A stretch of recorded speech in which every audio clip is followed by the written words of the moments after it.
This is the BMX shop. Enjoy it. It's pretty cool. As you can see, I've got complete bikes. Got a few custom BMXs of my own here, and we've got bikes that we've built up for sale, specialised in BMX parts. If you look closely through some of these boxes, you can find some really cool bits, all sorts of awesome custom BMX parts. And if you come over here, check this out. We've got the not for sale shelf, some really cool, sick, unique parts. These. Today, we are going to be repairing this BMX rear wheel. This is the hub and it needs some parts being replaced.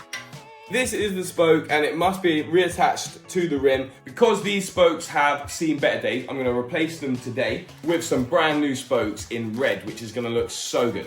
We are also going to rebuild the internals of this hub. As you can see, it's not quite complete, so we're going to fix that today as well. Hopefully, by the end of this video, we're going to have a really nice set of Profile Racing BMX wheels. In order to remove this snapped spoke, I'm gonna have to also get this spoke out of the way. The tension of the spokes is adjusted at the tip of the spoke, which is called the spoke nipple. I'm gonna use this spoke key to loosen the nipple of the spoke, and now we can move the spoke out of the way in order to make room to remove the broken spoke.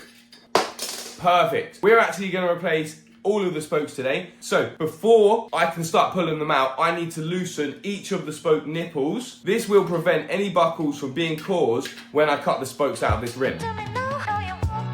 Now we have removed the tension on all of the spokes, we can safely cut the spokes without causing any damage to the rim. If I cut it with this, it will save quite a lot of time by doing it this way, especially if your spokes are rusted at the nipple. This spoke here can twist, and if we turn it 90 degrees, that means that we can then push it out of the hub, because the end of the spoke looks something like that. Once I've done both of these two hubs, we're going to be ready for the next task. First, let's get these all out of the way. Now that we've got both of the hubs released from the rims, it's time to clean them up because the old spokes have left some dirt around the hub flange here. So in order to clean that off, we're going to be using this G3 scratch remover. We're just going to put a little bit onto a microfiber cloth like this. We're literally just going to put some on there. And then we're going to use the cloth to clean the hubs. We're going to clean both of these hubs here. They came out really nice. And then it's time to move on to the internals. We need to fit a driver to this hub. Luckily, I've got one, but it's missing one of the springs and pulls. So I'm going to replace that and then test fit this driver to the hub. It fits perfectly, so it's time to tighten it down. Then we're going to move back to the rim. I'm going to strip the old spokes and rim tape and then clean the rim using the same polish as before.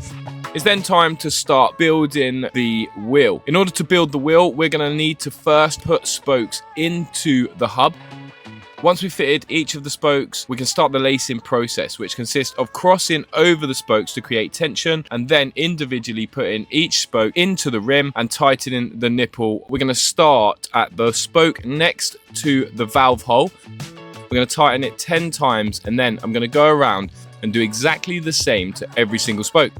After we have successfully tightened each of the spoke nipples equally around the rim, that's helped us to center the hub into the middle of the wheel. We've also now got full tension on the spokes. All that's left is to move this wheel over to the workbench, and using our specialist tools, we can get this wheel spinning dead straight. It's time for us to put the wheel into the truing stand. Here's how it works. I'm going to spin the wheel and I can look at this fork here to find out where the buckle is in the rim. When I know where the buckle is in the rim, I can tighten the spokes on the opposite side, and that's gonna remove the buckle by pulling the rim into the center. Now, both wheels have been built. These things look insane. They look so sick. Super excited. The last thing we're gonna do is put some rim tape around the outside of the rim, and then we are finished. We can go and drop these off.